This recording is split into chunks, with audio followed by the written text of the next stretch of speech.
me retrouver avec vous, cette assemblée bénie, et de me retrouver avec une amie de longue date, vraiment. Ça ne nous rajeunit pas, mais vraiment c'est une amie de sœur depuis la fac, et avec laquelle on a fait plein de belles choses dans la passion, dans l'amour de ce pays, l'amour de la littérature, l'amour de l'autre, on va dire. Et avant je suis très heureuse d'avoir le plaisir de présenter son dernier livre qui s'intitule Père, c'est l'amour meilleur, paru en 2023. Dans une maison française, effectivement. Et je me réjouis de pouvoir présenter ce petit livre. En fait, il est petit, en fait par la forme, mais très intense, par le contenu très chargé, de très beaux messages d'amour, de compassion, de confidence, chuchoté dans l'intimité, dans l'amour. Mais avant de prendre la parole pour la présentation, je la céderai à notre grand ami et frère, le propriétaire de ce lieu, qui est aussi beau que son cœur, parce qu'il dit que le lieu est sur le cœur de son propriétaire. Et effectivement, on peut deviner l'immensité et la beauté de son cœur, parce que j'ai toujours le plaisir de le dire et de le répéter, et l'un des grands ambassadeurs de la protection du patrimoine bâti, architectural, mais aussi dans la finesse et dans la restauration dans les règles de l'art. On aurait eu une vingtaine de personnes comme lui au Maroc, notre patrimoine serait confié à de très bonnes mains. Donc merci de nous ouvrir et ta demeure, et ton cœur comme d'habitude, et je te donne la parole en signe de celui qui nous a toujours accueillis dans la beauté et dans la générosité. مرحبا بالحضور الكريم. كنا إلهام، هذا شرف لنا أن كنت كأجل الكتاب في دار الشريطة. إن شاء الله نسمعوا يعني واحد التكوين ديال هذا الكتاب يكون ممتع للجميع. مرحبا بكم. Comment présenter ce livre? Je viens de dire que un livre de poche, c'est le cas de le dire, mais un livre de cœur aussi. Un livre qui va présenter 6 nouvelles ou 6 témoignages, je ne sais pas comment qualifier, ou alors on va dire 6 témoignages issus d'événements et d'histoires véridiques. Histoire vécue. Oui, histoire vécue, on peut dire ça. Alors 6, évidemment en tant que personne s'intéressant à la symbolique et particulièrement à la spiritualité, ce chiffre ne me laisse pas indifférent parce que le 6 a une symbolique très forte. Dans toutes les traditions, on sait que Dieu a créé l'homme le 6e jour et le 7e il se repose. Le 6e jour est réservé à l'homme parce que le 6 a quelque chose de fabuleux, c'est la création dans les règles les plus solides et les plus subtiles à la fois.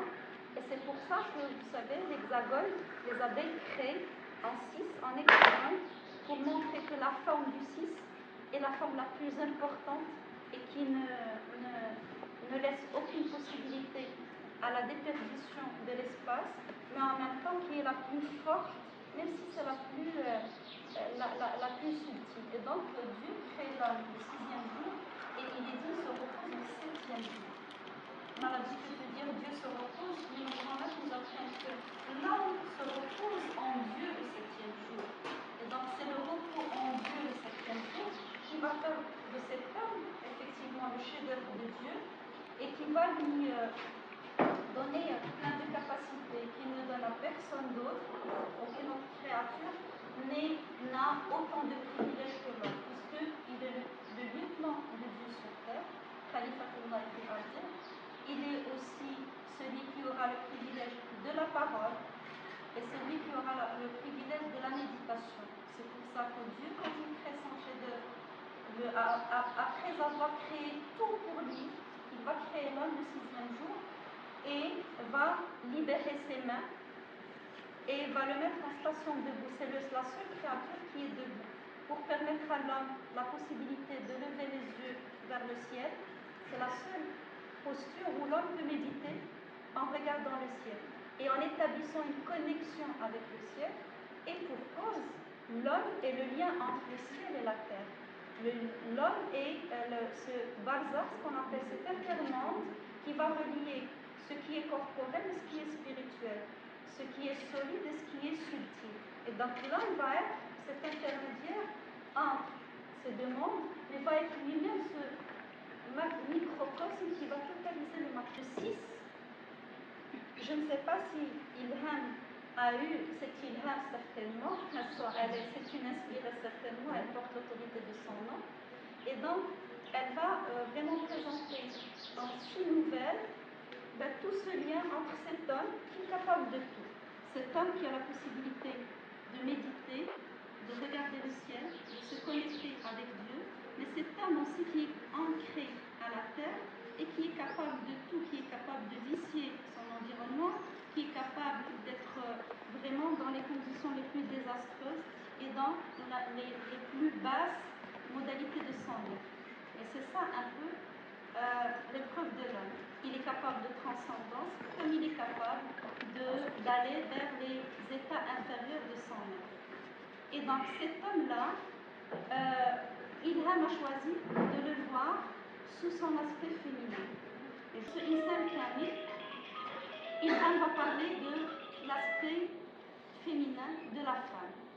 Et va choisir donc 6 nouvelles qui vont raconter des histoires de femmes.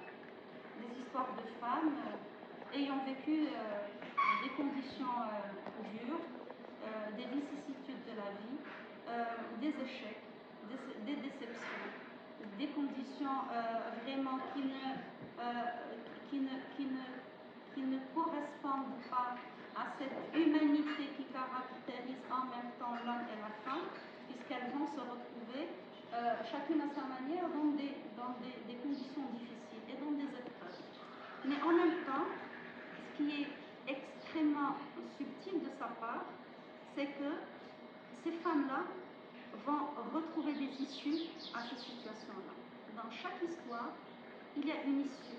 Et une issue, même si elle est difficile, elle va nous ramener vers une sorte de lumière, vers une sorte d'espoir, finalement, que ces femmes-là vont s'en sortir, vont se sortir de situations qui les handicapent.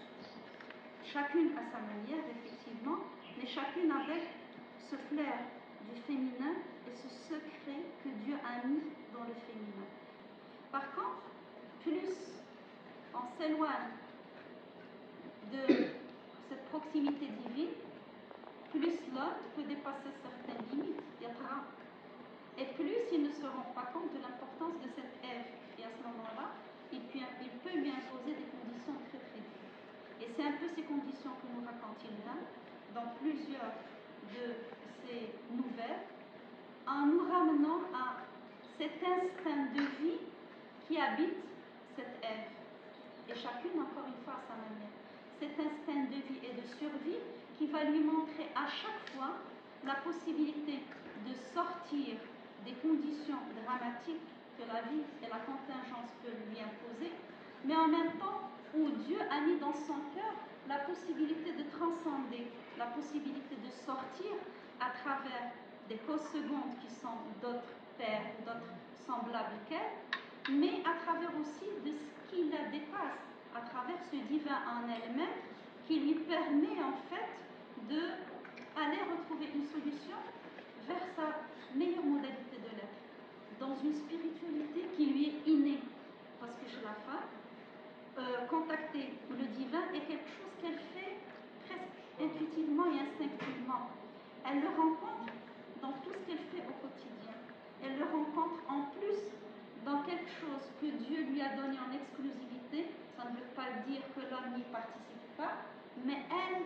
la mise en forme de la vie, puisque c'est elle qui enfante dans son corps.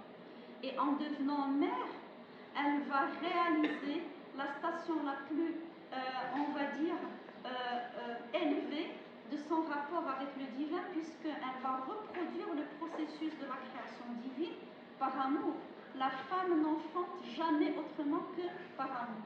Même quand le lien qu'elle a avec celui qui va être le géniteur de son enfant n'est pas au beau fixe, on va dire, mais le fait d'enfanter et de porter la vie en elle-même lui donne la possibilité vraiment d'être ce prototype et ce lieutenant du divin sur terre, puisque en mettant la vie directement par elle-même et en donnant la vie et la mise en forme de la vie, eh bien, elle sait ce que c'est le divin en elle et le vivant en elle. Et Dieu se manifeste, je vous raconte l'histoire d'une jeune femme qui, avec tous les déboires de la vie, s'appelle Malika.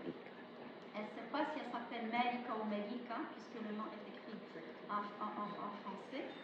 Et son mari, qui va devenir son sauveur, on va dire, de l'autre côté de sa culture, l'appelle ma reine. Mais dans sa tête, elle dit, ben, il m'appelle ma reine, mais je ne suis pas Malika, je suis pas Malika, je suis Malika. Je suis la propriété de quelqu'un d'autre et je ne suis pas la reine de celui qui va me prendre, c'est mon prince charmant en tout cas. Et cette Malika, après tout ce qui va se passer dans sa vie, dès le moment où elle va enfanter, c'est tout le mystère de la vie qui va s'établir en elle et lui faire supporter tous les déboires qu'elle aura vécu dans sa vie et qu'il a à vivre dans une vie qui l'attend et qui ne lui semble pas être le rêve qu'elle a toujours porté dans son cœur. Je vais peut-être faire une pause ici pour te donner la parole, Ilham. On reprendra certainement pour d'autres nouvelles. Mais j'aimerais te poser la question, qu'est-ce qui fait que dans ces 6 nouvelles, si bien ficelées, quel est le fil conducteur qui nous ramène d'une à l'autre? Merci Leila Touria pour cette très belle introduction. Tu as répondu à plein de questions que je voulais expliciter, le pourquoi de cette écriture, le pourquoi du féminin. Tu m'as facilité la tâche, j'y reviendrai. Mais avant tout, je voudrais remercier très chaleureusement Sergitef qui nous a ouvert ce lieu sacré de l'art et de la culture, si cher à mon cœur, bien que j'ai été absente pendant quelques années, que je n'ai pas fréquenté, mais qui reste une adresse pour moi très importante,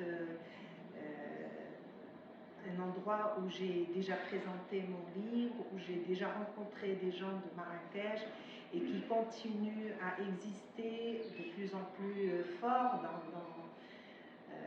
sur la scène culturelle de Marrakech, et je ne peux que m'en réjouir au même titre que les gens de Marrakech et que les Marocains de façon générale. Encore merci à vous, Sergitef, merci à votre équipe très dynamique, et Siones m'a été d'un grand secours. Je le remercie infiniment. Et Siones, je l'ai vu grandir puisqu'il avait fait de la figuration pour mon livre Jour de fête au Maroc, en djellaba marocaine, etc. C'était un jeune adolescent aujourd'hui. Je me réjouis de voir que c'est une personnalité importante de cet espace. Je voudrais aussi remercier Madame Khadija Tbaï, qui est malheureusement absente pour cause de maladie. Et comme j'aime bien l'appeler, c'est la fée du logis. Elle est toujours là pour faciliter les rencontres, la communication, faciliter les choses d'une façon déconcertante. Et merci beaucoup à mon amie Toria Ekbal, et je suis très honorée que ce soit toi et pas quelqu'un d'autre. Bien sûr, il y avait beaucoup de noms, mais quand on m'a annoncé Toria Ekbal, j'ai dit « Oh que oui !» Notre amitié, pendant cette amitié, nous avons partagé beaucoup de choses communes, et ça me touche beaucoup qu'on parle aujourd'hui aussi de spiritualité dans ce petit bout de chou que j'aime bien appeler, c'est un petit condensé de beaucoup de choses, mais qui laisse ressortir énormément de messages et énormément de détails de la vie de l'être humain au Maroc. Bien sûr, j'ai choisi de parler de la femme puisque je suis une femme, et puis la sensibilité féminine, mais ce n'est pas que la femme qui est concernée, bien entendu, c'est tout un chacun, de façon générale. Tout être humain peut être concerné par ce que je dis. Et puis le chiffre 6, en l'évoquant, c'est mon chiffre déjà. Et puis quand j'ai écrit mes nouvelles, j'avais l'impression qu'il me manquait quelque chose. Et j'ai ajouté le 6e. C'est comme si c'était vraiment une fin qui devait aboutir. Et sinon, je ne pouvais pas envoyer mon manuscrit. Et c'était quelque chose qui est venu comme ça. C'était plus fort que moi, c'était pas prémédité, c'était pas étudié. C'est venu comme ça, mais ça a bien complété tout le travail. Pour répondre à ta question, donc on est tous pères vers un monde meilleur. On est tous ensemble à la quête d'un monde meilleur, bien sûr, en face des problèmes. Donc nous sommes dans un monde où on vit avec nos croyances, nos limites, les tabous, les valeurs, etc. Et on se rend compte que tout ça, ça pose problème. Et on va aller à la recherche de quelque chose de meilleur. Donc, en l'occurrence, pour la première histoire, c'est que la personne est allée vers une autre culture. Elle pensait que la culture de la fraternité, l'égalité et la liberté lui proposerait quelque chose de mieux. Et finalement, c'était pas ça, jusqu'au moment où elle se rend compte qu'elle va enfanter, qu'elle va donner la naissance, et c'est là où démarre le déclic pour elle, le déclic d'une nouvelle vie, d'une nouvelle façon de voir les choses et d'appréhender les choses. Et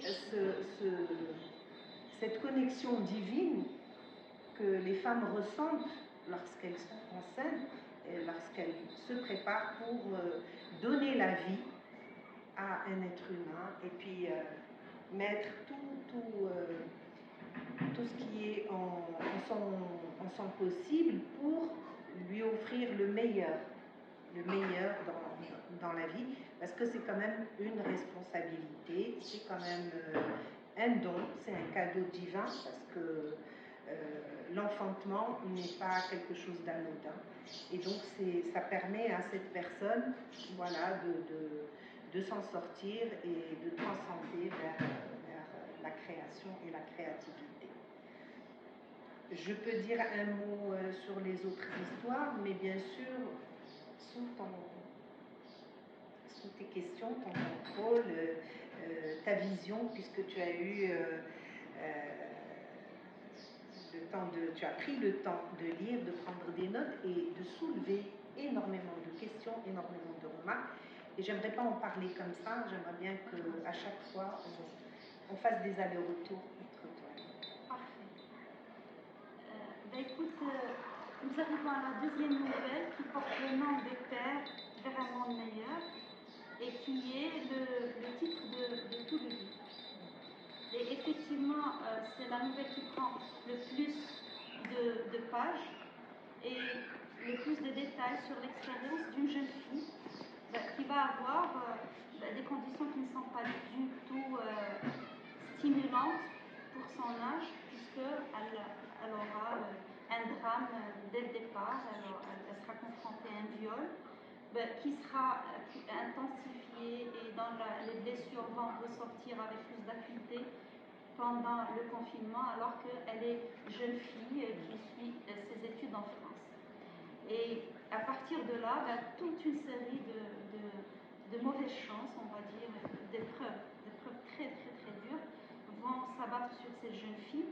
Je rappelle que dans la deuxième nouvelle, il y a un petit peu en termes de jeu, première personne qui parle, donc le jeu qui parle, et ça c'est très très important. Ça n'est pas un nom collé à un personnage, mais c'est la personne qui elle-même parle, et donc tu donnes une très grande place à la parole, et là à la transmission, la parole, le fait de peut-être guérir avec la parole. On en a parlé tout à l'heure avant l'arrivée de la chère assistance, en disant que finalement la parole peut guérir comme elle peut sombrer, faire sombrer la personne dans le désarroi, puisque je rappelle que le mot arabe kalam la racine trilitaire Kalama est la même que Kalim qui veut dire blessure. Et il est dit que le Kalam Kalim, la parole est pour ça. Et donc je pense que la parole est très très forte ici dans ce petit livre. Elle est forte tout en murmurant. Et c'est ça la spécificité de ce livre. C'est-à-dire que ce n'est pas des conseils donnés directement, ce n'est pas des convictions, ce n'est pas des points de vue assis, mais c'est des choses suggérées dans la subtilité et c'est des choses qui nous mettent finalement à penser un certain nombre de choses. Ce sont finalement des paroles ou des récits qui interrogent notre rapport à l'altérité, notre rapport à la fraternité, notre rapport à la féminité, notre rapport à toutes les relations aujourd'hui entre l'homme et la femme, notre rapport à la contingence, notre rapport à la modernité qui a fait que les rapports sont devenus complètement différents. Et donc tout ça va être résumé dans l'histoire de cette jeune fille qui va finalement avoir une immense dépression, ou en tout cas un problème de ce genre-là, et qui va être confrontée à la guérison à travers les causes secondes, c'est-à-dire à travers les médecins, les psys, c'est des causes secondes, et qui ne font que encore, j'allais dire, enfoncer le couteau dans la plaie de blessure au lieu de les guérir, parce que on va la confronter avec tout ce qu'elle a vécu et finalement on va la bourrer de médicaments et finalement la guérison ne va pas s'opérer. Et comme par miracle et magie, elle va commencer à s'en sortir quand elle va plonger intérieurement dans son trésor caché, dans ce qu'elle a comme ressources cachées, dans ressources intérieures. Et il va lui montrer que il est dit et il est dit que à l'intérieur du corps, même quand Dieu nous a créés, il a mis toutes les possibilités de guérison intérieure. Et donc cette jeune femme va finalement aller chercher dans une dimension qui dépasse la raison et qui est supérieure à ce qui est simplement du domaine de la matérialité pour aller scruter ce qu'elle a de l'intérieur. Et à ce moment-là, beaucoup de choses vont s'ouvrir. Parce que dans l'être humain, il y a plein de possibilités, plein de potentialités, plein de choses magnifiques. Dès le moment où il fait taire un peu sa raison, parce que la raison peut être hystérique, la raison peut être un immense dictateur, parce qu'elle va nous imposer de regarder le monde à travers un spectre très très restreint. Par contre, dès qu'elle est calmée, elle revient à sa place. Finalement, elle nous donne la possibilité d'aller vers une sagesse universelle qui existe dans l'être humain et qui va lui ouvrir énormément de potentialités.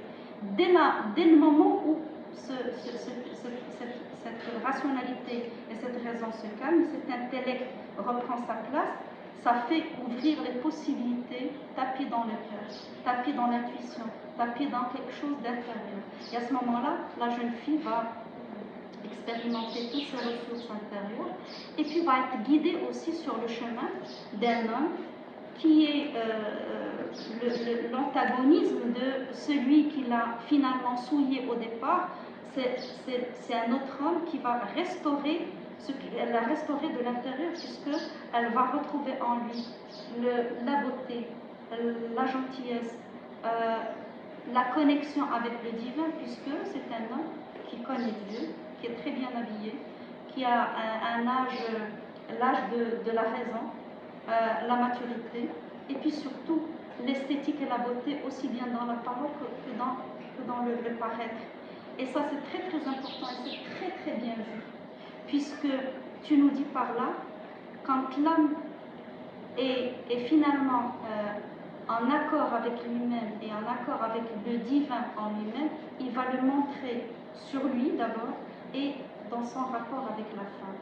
Et cette femme-là va être nourrie de l'intérieur et va retrouver cet homme qui va lui ouvrir la porte de son intériorité et va lui ouvrir aussi la porte de cette autre vie en dehors de cette vie qu'elle a eue. Et tu parles beaucoup, et c'est ça ce qui m'a le plus touchée, de la mort, parce que cette jeune fille va expérimenter aussi l'expérience de la mort, le suicide. Mais elle va en sortir grandie, puisqu'elle va renaître à elle-même. Et c'est un peu ce que les grands soufis n'arrêtent pas de nous dire. Mourez avant de mourir, nous dit Nabi alayhi salatu wassalam, Moutou qabla an tamutu. Dans la tradition chrétienne, il est dit, n'aura accès au royaume des cieux celui qui ne sera pas mort deux fois. Et la jeune fille va dire, je suis morte, mais je renais une seconde fois à moi-même. Et quand elle renaît à elle-même, Dieu va lui donner la possibilité de le voir, de se connecter avec lui, parce qu'elle va faire un rêve où elle se verra, en tout cas, offrir la possibilité de passage à une connexion divine par une des portes. 7, tu parles d'un rêve de 7, et ça, c'est très symbolique aussi. Et donc voilà, que tu le saches, que tu ne le saches pas, mais certainement, tu as dû certainement être familiarisé avec les œuvres des grands maîtres. Tu mets plein de symboles, tu mets plein de choses qui nous rappellent finalement que le chemin de cette jeune femme n'est autre que le chemin du cheminant, celui qui est sur la voie initiatique. Tariq Tarbiya. On appelle ça Tariq al-Ruh. Et dans le cheminant sur la voie de Dieu, il fait l'expérience de ce qu'a fait cette jeune femme. Elle l'a fait peut-être par nécessité, par accident de la vie, mais l'initié va le faire. On appelle ça les 4 morts, c'est-à-dire mourir 4 fois avant de mourir. Et les 4 morts, c'est assurément le silence, le jeûne, la retraite, l'éveillé des nuits, et c'est ce qu'elle fait. Elle ne mange pas, elle ne parle plus, elle est dans des insomnies comme pas possible, et puis elle est dans la retraite. Mais tout ça, ça peut paraître quelque chose de négatif au départ, mais toutes ces pratiques et toutes ces épreuves vont la préparer pour la rencontre du divin. Exactement, tout à fait, bien vu. Justement, à propos de paroles, on dit que les blessures venant de paroles sont indélébiles par rapport aux blessures physiques qui peuvent guérir facilement. Et justement, cette subtilité de la parole, c'est cette jeune femme qui va prendre la parole et nous livrer sa façon de voir, comment elle perçoit le monde, comment elle perçoit les institutions qui l'entourent et qui s'occupent d'elle, et comment elle perçoit la maladie elle-même, d'autant plus qu'on lui a mis une étiquette de malade, alors qu'elle ne l'était pas. Elle a subi une injustice dans sa vie de jeunesse, et donc cette femme va acquérir une certaine sagesse pour venir s'adresser à nous. J'ai choisi le jeu parce que, de par mon expérience dans l'association qui s'occupe de la santé mentale, j'ai côtoyé beaucoup de jeunes qui n'étaient pas vraiment fous ni folles, et qu'on mettait l'étiquette, à qui on administrait des traitements, mais à qui on ne donnait pas la parole justement. Et quand ces personnes prenaient la parole pour en parler, on les écoutait, mais il n'y avait rien en retour. Donc cette personne a fait cette expérience, elle est victime et elle se retrouve dans ce monde-là, et elle nous rapporte son témoignage pour nous dire voilà comment ça se passe, voilà comment les gens sont traités à partir du moment où ça ne va pas dans leur tête. Et comme c'est la tête, ce n'est pas perceptible, c'est pas le corps, c'est pas le cœur, donc on ne sait pas trop quoi faire. On met tout le monde en même temps, et elle a joué le rôle de nous livrer avec énormément de sagesse son point de vue sur même les rapports toxiques avec les médecins, bien que dans leur bienveillance ils veulent bien faire, mais ils sont limités par le cadre médical, technique, etc. Et il n'y a pas cette ouverture. Il y a aussi les relations avec la famille, avec la société, le tabou, etc. Donc il ne faut pas parler de maladie mentale, c'est mal vu, c'est mal jugé, etc. Et quand j'ai pris sur moi pour parler à la première personne du singulier, à chaque fois que j'allais en visite voir ces jeunes-là, je me disais, si c'était moi qui étais dans cette situation, qu'est-ce que j'aurais aimé qu'on fasse pour me sortir? M'écouter, prendre soin de moi, juste me dire que c'est pas vrai, qu'est-ce que j'aurais souhaité. Et c'est pour ça que j'ai, on va dire, endossé pour parler comme si c'était moi qui vivais l'expérience et pour livrer ce témoignage. En même temps, cette expérience, on peut la qualifier de mort imminente puisque c'est un aller-retour vers l'autre monde, même si l'initiative était une tentative de suicide, qui a changé la perception de cette jeune femme, qui a changé. Et puis, en étant dans un milieu soufi, où son père était dans la discrétion, et des fois, quand les gens sont perturbés, et quand les gens sont en souffrance, ils ont plutôt besoin qu'on garde le silence, qu'on fasse des petits gestes, et qu'on ne leur parle pas trop. Et en général, dans la société, et d'après ce que j'ai vu autour de moi, on a tendance à faire la morale à la personne qui ne va pas bien. Tu devrais te bouger, tu devrais faire un effort, et on ne sait pas ce qui se passe dans sa tête. Et donc cette personne-là nous a livré son ressenti tout simplement. Et bien entendu, comme j'ai dit la première fois, c'est le recours vers l'humain pour nous sauver de la misère dans laquelle on se trouve, qu'elle soit psychique ou autre, et les limites de cet humain, et donc l'ouverture d'une autre voie qui va nous permettre d'avoir un autre regard, et plus les épreuves sont difficiles, et plus l'ouverture et la lumière sont énormes, et c'est ça que je voulais dire à travers cette histoire. Absolument. Oui. Et c'est pour ça que dans toutes les traditions et tous nos grands maîtres soufis nous ont toujours montré que l'épreuve avait quelque chose à dire. La maladie, c'est un mal à dire. Et l'épreuve, elle est là, non pas parce que Dieu veut nous faire passer des épreuves, mais parce que l'épreuve est essentielle. Pour pouvoir transcender, on ne peut pas le faire dans le confort, on ne peut pas le faire dans une vie très facile et où il n'y a pas eu de chamboulement. Parce que pour que le cœur puisse transfigurer, pour pouvoir faire ce retournement, eh bien, il va falloir que le cœur se brise. Et il y a un hadith Qudsi où Dieu nous dit je suis auprès de ceux qui ont le cœur brisé pour moi. Donc la brisure du cœur est essentielle pour que la lumière puisse rentrer. Et donc les épreuves sont très importantes. Et c'est un peu ce qu'on voit à travers les autres histoires.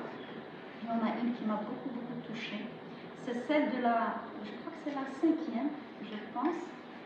Il y en a qui s'en sortent par la maladie finalement.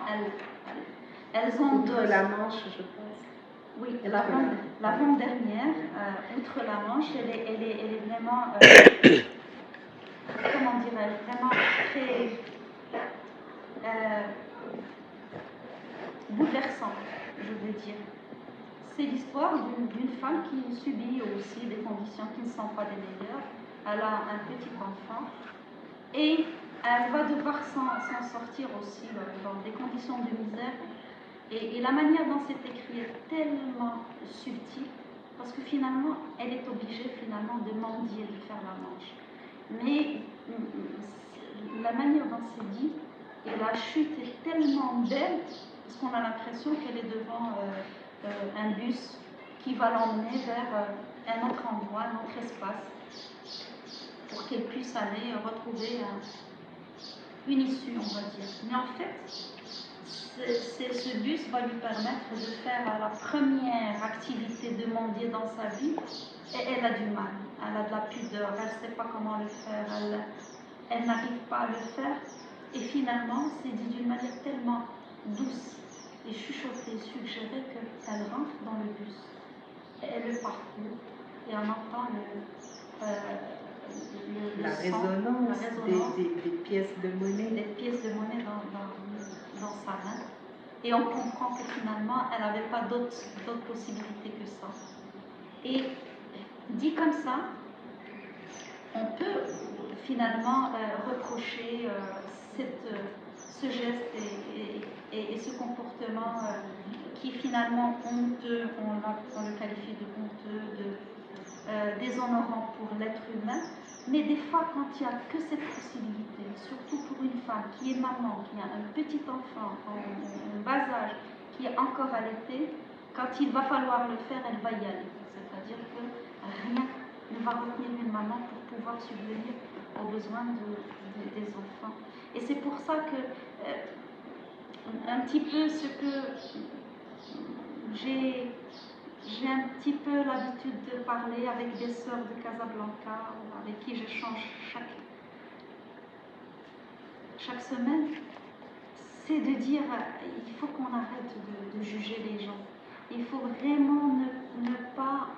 Qui sommes-nous pour pouvoir juger? Celui qui m'en dit, est-ce qu'on connaît son histoire? Est-ce qu'on connaît tout ce qui l'a poussé à faire ça? Même si, effectivement, en tant que société, on a envie que les personnes soient prises en charge dans une institution, mais est-ce que les institutions prennent en charge ces personnes?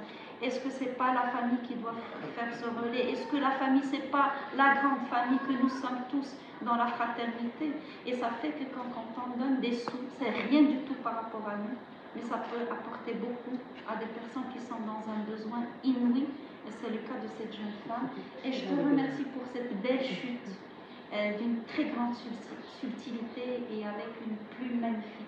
Merci. Ça, c'est quelque chose qui m'a beaucoup touchée. Je te remercie beaucoup. C'est une chute qui peut prêter à confusion dans la mesure où on peut dire que la chute des pièces de monnaie pourrait déclarer une addiction à la mendicité.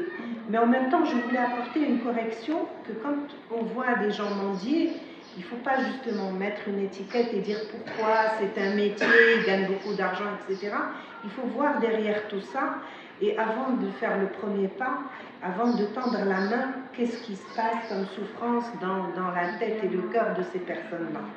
Voilà. Et en même temps, c'est une ouverture lumineuse. Peut-être que c'est l'issue de secours qui lui a permis voilà, de comprendre qu'elle peut, en quittant son domicile, qu'elle peut trouver une issue et qu'elle ne soit pas obligée de retourner là où elle n'était pas heureuse, tout simplement. Absolument, voilà. Tout à fait. Et je pense que c'est le message qui se répète à travers les six témoignages.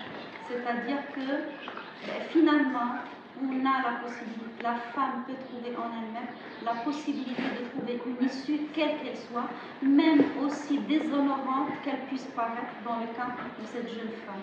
Dans le cas d'autres, il y a un petit peu le côté de la résignation et devoir supporter parce qu'elle n'a pas d'autres possibilités.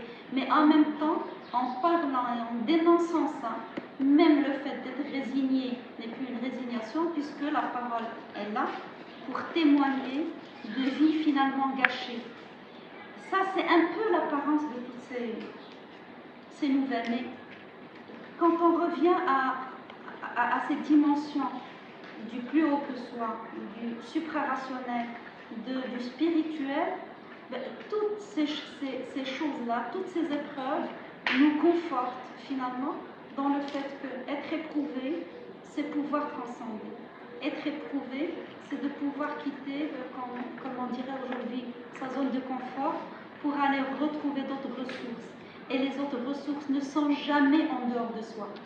Parce que, en général, l'être humain, il est dit, c'est-à-dire il est un peu pressé et il a tendance à essayer de retrouver les solutions ailleurs, chez les gens qui l'entourent, un peu en dehors de lui.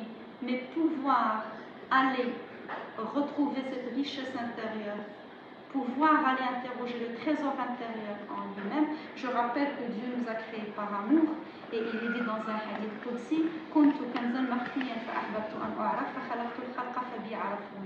j'étais un trésor caché, j'ai aimé me faire connaître, alors je crée la créature et me fis connaître à elle par moi. Et quand il crée l'homme, je rappelle qu'il le crée à son image. Dieu a créé l'homme selon son image. Et il a mis en lui un trésor qu'il a caché intérieurement en lui. Et comme nous sommes aujourd'hui dans une société un petit peu matérielle et tournée vers l'extérieur, on oublie que les noms divins fonctionnent en couple. Quand il y a un intérieur, ça veut dire qu'il y a un extérieur. Quand il y a un extérieur, ça veut surtout dire qu'il y a un intérieur. Quand le nom divin, Al-Tahir, et nous fonctionnons selon Tahir, on oublie qu'il y a le nom Batin qui nous gouverne aussi. Et dans ce Batin, nous avons aussi un Batin. Nous avons aussi un trésor intérieur caché profondément. Dieu cache en nous, dans un lieu de centralité que l'homme moderne ne soupçonne pas. Et il va passer sa vie à essayer de chercher en dehors de lui. Et Dieu lui dit, attention, le secret est en toi, tu le cherches à l'intérieur de toi.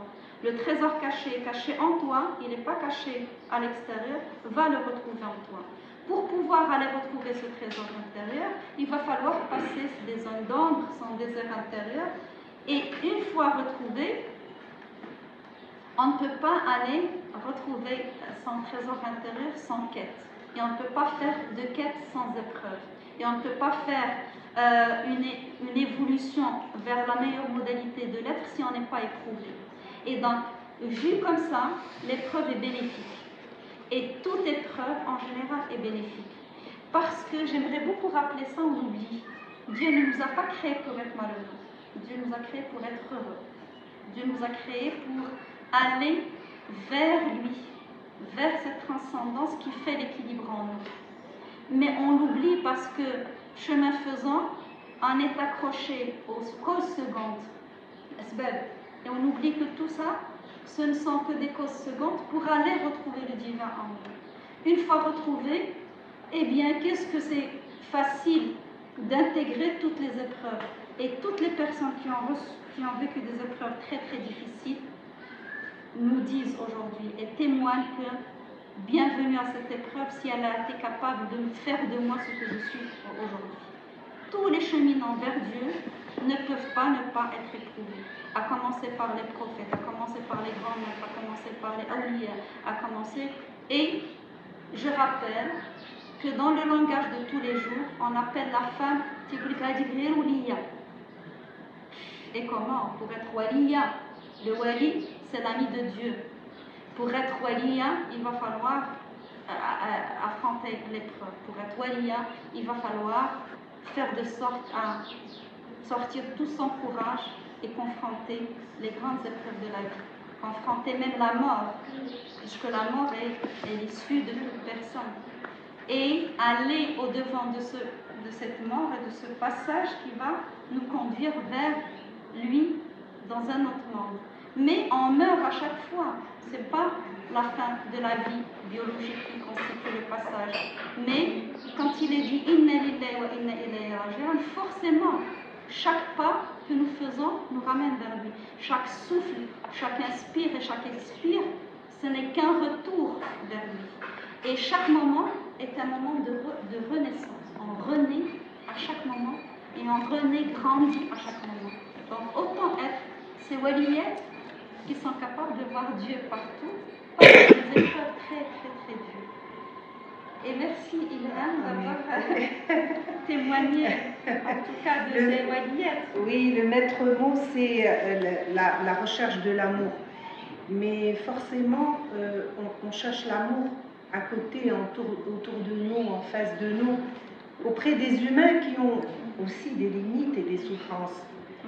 Mais on dit toujours qu'une blessure, c'est une ouverture pour que la lumière rentre. Et à partir du moment où la lumière rentre, ça nous permet de nous aimer nous-mêmes d'abord et de voir le monde autrement. Après, le reste est facile. Et parlant des épreuves, justement, j'évoque cette phrase qui revient à chaque fois, que l'épreuve est un cadeau mal emballé. Et pour chaque épreuve, les cheminants disent « la'allahu khayr ». Donc, si on arrive, mais il en faut des épreuves pour arriver à ce stade-là, et voir dans chaque épreuve quelque chose derrière, un beau cadeau. Mais il faut avoir la patience, l'humilité et la foi. Et quand on a la foi, ça change tout. Voilà. On est en confiance, on sait que Dieu ne nous abandonnera pas, que derrière ça, c'est pour corriger quelque chose en nous qui n'est pas encore suffisamment complété et donc c'est comme ça qu'on peut évoluer et faire le chemin de cette quête, voilà, vers le bonheur. Absolument. Tu sais, nos grands... Il y a beaucoup de versets qui nous parlent d'un type de bonheur qui est dit tayyib, hayat tayyiba, tayyib, hayat tayyiba. Et hayat tayyiba, ça n'est pas ce bonheur qui finit une fois que l'on a consommé la chose, mais c'est ce bonheur qui continue à inonder notre cœur dans l'épreuve même. Même si on est éprouvé, on sait que Dieu regarde dans nos cœurs. Et Dieu est avec nous et on n'a pas peur de l'épreuve.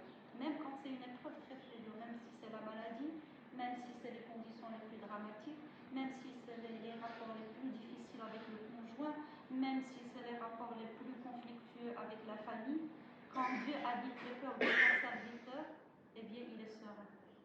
Et quand il est serein, il sait retrouver son chemin d'abord vers Dieu et ensuite vers son entourage. Et je pense que ce qui m'avait frappé aussi, j'ai écrit plein de choses, mais je n'ai rien dit de toutes ces choses. Ce qui m'a interpellée, c'est qu'au bout de la deuxième témoignage, le plus long d'ailleurs, tu parlais d'une citation de François Chêne qui dit « Le rôle de l'écrivain est de témoigner de la souffrance qui l'entoure. » Oui, c'est un peu ce que tu fais, mais ce que je veux dire, c'est que tu ne témoignes pas simplement de la souffrance, mais tu donnes de l'espoir et tu témoignes aussi d'un bonheur et d'un amour tapi dans cette souffrance. Et du coup, tu parles finalement en murmurant même de cet amour-là qui est quand même présent, omniprésent partout, puisque finalement c'est l'amour ou de l'autre, du père, des pères, ou alors de celui qui nous dépasse et qui est la forme la plus élevée de l'amour, et dans les autres formes ne sont que d'autres manifestations, et tu ramènes finalement à cette dimension-là. Et finalement, tu parles de l'amour, même dans la souffrance. Et c'est pour ça que j'étais un peu interpellée, et j'allais dire en réplique à François Chêne, le rôle de l'écriture n'est pas simplement de témoigner de la souffrance des gens qui l'entourent, mais aussi de l'amour qui nous entoure, de cette bienveillance qui nous entoure, de cette fraternité et cette humanité qui nous entoure.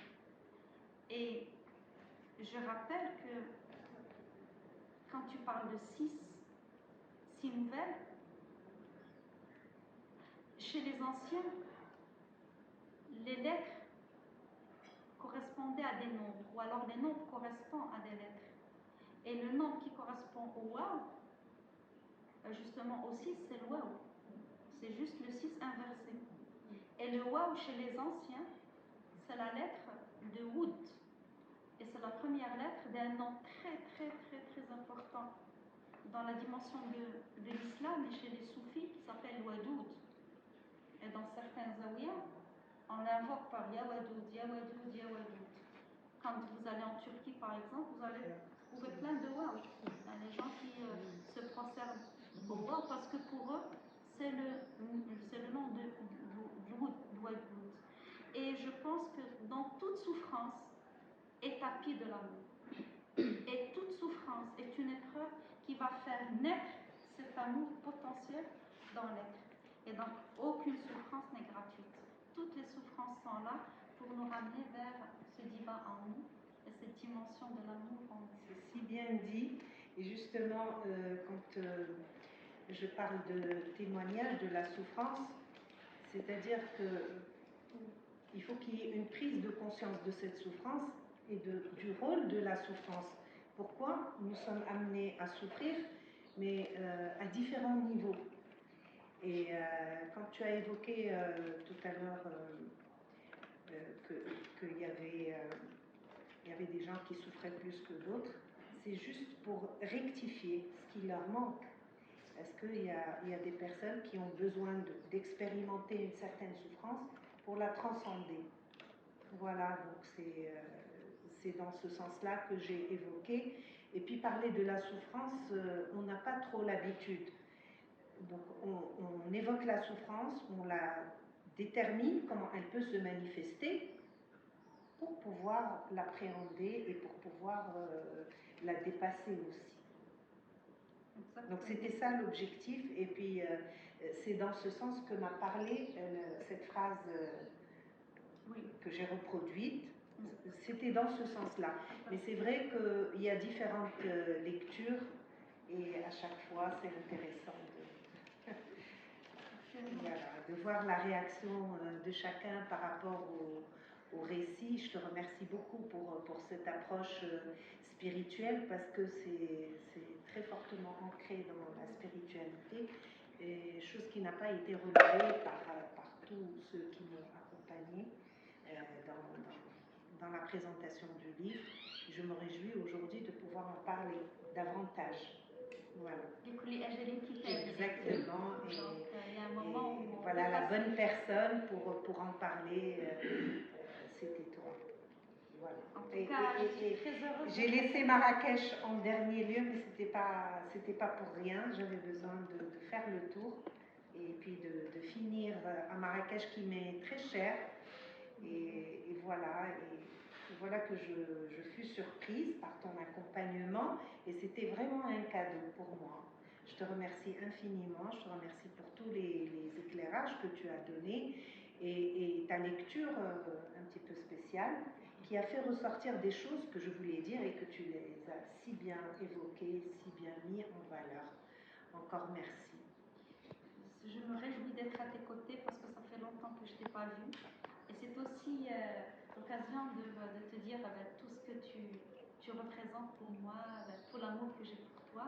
Quand j'ai dit la sublime Ilham en annonçant sur mon mur Facebook cette présentation, je le mesurais tout à fait, parce qu'il y a de la subtilité, il y a de l'inspiration, et je suis très très heureuse de te rencontrer. Je pense que la vie nous donne des occasions comme ça, et qu'il faut absolument les prendre et les dire, parce que des fois on n'a pas le temps de les dire quand la personne chère fait son passage, et on se mord les doigts en se disant pourquoi je n'ai pas eu le temps de le dire.